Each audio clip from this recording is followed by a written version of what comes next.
Assertive sentence তথ্য প্রদান করে, ইন্টারোগেটিভ সেন্টেন্স প্রশ্ন করে, ইম্পারেটিভ সেন্টেন্স আদেশ অনুরোধ বোঝায়, অপটেটিভ সেন্টেন্স ইচ্ছা বা প্রার্থনা বোঝায়, আর এক্সক্লামেটরি সেন্টেন্স আবেগ অনুভূতি প্রকাশ করে।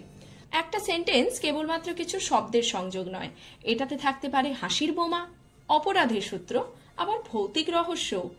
আমাদের ভাষা হলো জীবন্ত, আর সেন্টেন্স হলো তার প্রাণ, কিন্তু সব সেন্টেন্স একরকম নয়। আজকের ভিডিওতে আমরা জানবো টাইপস অফ সেন্টেন্সেস আর মজার মজার গল্প দিয়ে সহজ কিছু এক্সাম্পলস। সেন্টেন্সকে মূলত দুটি জিনিসের ভিত্তিতে ভাগ করা যায়। নাম্বার 1 অর্থ এবং কাজ অনুসারে সেন্টেন্সের প্রকারভেদ, আর নাম্বার 2 স্ট্রাকচারের উপর ভিত্তি করে সেন্টেন্সের প্রকারভেদ। তো আজকের ভিডিওতে আমরা কেবলমাত্র অর্থ এবং কাজ অনুসারে সেন্টেন্সের প্রকারভেদ সম্পর্কে জানবো। পরবর্তী ভিডিওতে স্ট্রাকচারের উপর ভিত্তি করে সেন্টেন্সের প্রকারভেদ সম্পর্কে জানবো। So let's start. অর্থ এবং কাজ অনুসারে সেন্টেন্স 5 প্রকার। Number 1 assertive, number 2 interrogative, number 3 imperative, number 4 optative, and last and final exclamatory sentence. তো টাইপস অফ সেন্টেন্স বিস্তারিতভাবে জানার আগে তোমাদের সেন্টেন্স সম্পর্কে জানতে হবে, না হলে টাইপস অফ সেন্টেন্স বুঝতে অসুবিধা হবে। সেন্টেন্সের ওপর আমার ইউটিউব ভিডিও রয়েছে, যার লিংক ডেসক্রিপশন বক্সে দেওয়া আছে। নাম্বার 1 অ্যাসার্টিভ সেন্টেন্স বা বিবৃতিমূলক বাক্য।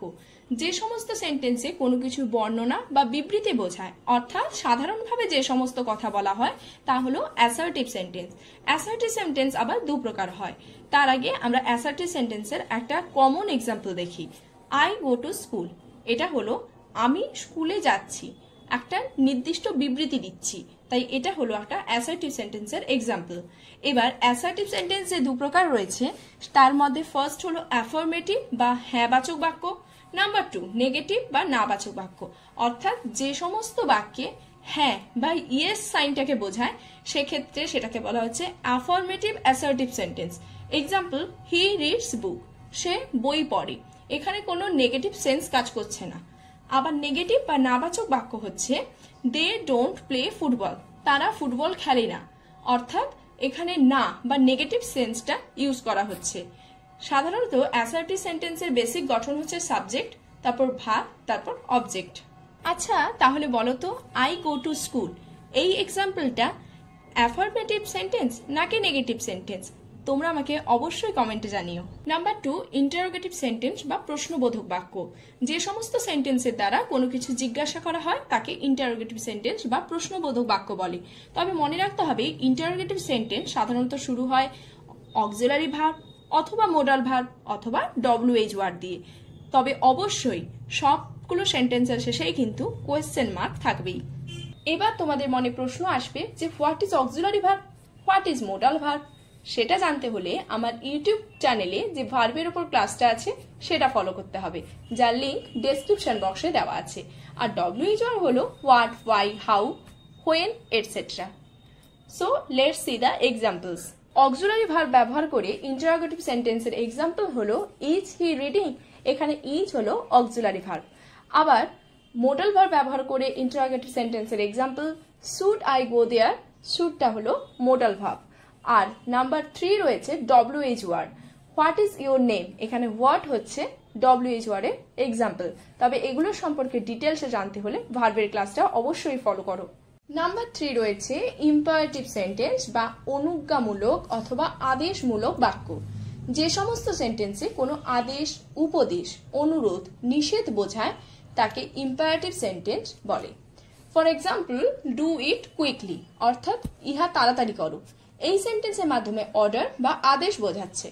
নাম্বার 2 নেভার টেল আ লাই, অর্থাৎ কখনো মিথ্যা বলো না, এই সেন্টেন্সের মাধ্যমে কিন্তু অ্যাডভাইস বা উপদেশ বোঝাচ্ছে।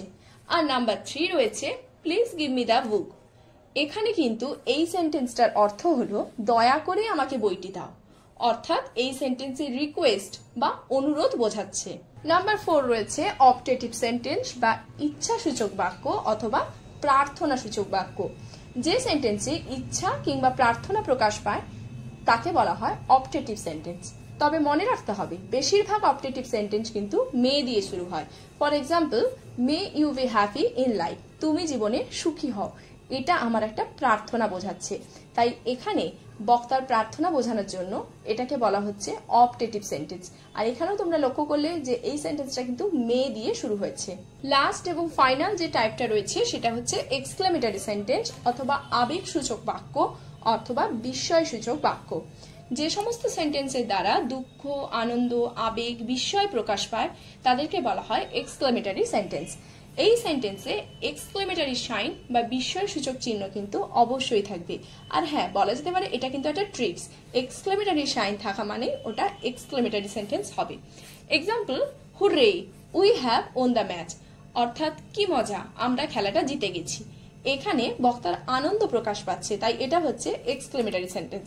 আবার ধরো দেখা যাক, অ্যালাস হি হ্যাজ ডাইড, হায় সে মারা গেছে। এখানে বক্তার মনের দুঃখ প্রকাশ পাচ্ছে, তাই এটাও হচ্ছে একটা এক্সক্লেমেটরি সেন্টেন্সের এক্সাম্পল।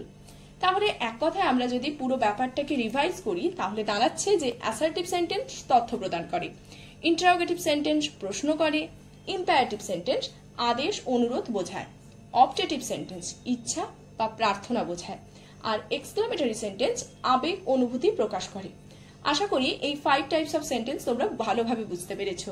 আর ঠিক কতটা বুঝতে পেরেছো সেটা জানার জন্য তোমাদের জন্য রয়েছে একটা পরীক্ষা। Do you love your motherland? এটা কি ধরনের সেন্টেন্স আমাকে অবশ্যই কমেন্টে লিখবে। এবার চলো আগের দিনের ইন্টারজেকশনের ওপর এক্সারসাইজ পার্টের আনসারগুলো দেখে নিই।